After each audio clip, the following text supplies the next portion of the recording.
a post coming from Dr. Steph Young, a really great holistic health mind. So, the post said, quote unquote, the ancestral diet. Quote, our ancestors didn't eat fruit like this. Then she says, nothing we do today our ancestors were probably doing. And none of our food is what it used to be, both animal and plant. The word ancestral is starting to get on my last nerve. Now look, I'm someone who's all for getting in touch with nature and eating organic, properly prepared foods and trying our best to live closest to ancestral-based principles for eating and for living. However, of course, we live in a different world now. So I agree with stuff like this idea that everything has to be a certain way or else you're not being healthy is getting on my nerves too. And right now you're getting on my last nerve. It's like if nothing is the same as it was a few hundred years ago, or even just 100 years ago, and some things of course have gotten better, then trying to live the exact same past way doesn't really make much sense because it's not possible. And you can still be very healthy and very vibrant, even if you are eating more fruits or vegetables compared to like how our ancestors did. Or if you use technology, or if you go to the gym. It's like just because gyms weren't around 100 years ago, does this mean that lifting weights is bad for you? Or that saunas are bad because our ancestors would just go outside and sweat in extreme heat? It's like a sauna in here. And also, as Dr. Steph often talks about, using tools that mimic natural processes can be extremely beneficial for our health and can help us to adapt some of this unnatural world that we're living in. And it's like this other post I saw a few days ago was saying this: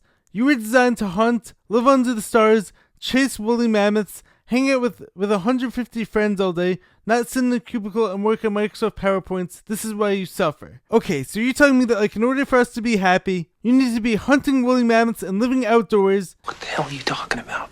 Then why am I living what I believe to be a really good and very fulfilling life while living differently, and why are so many other people out there able to do the same? So as I'm often saying, this has always been my issue when it comes to this whole black or white way of thinking. We have to do better to find the middle ground. And posts like these will always make people think they're lacking if they're not living exactly like this guy. So yes, we can take advice and we can learn from our ancestors, but it doesn't mean that like we also can't make our own path that might be way different because we're living in a totally different world.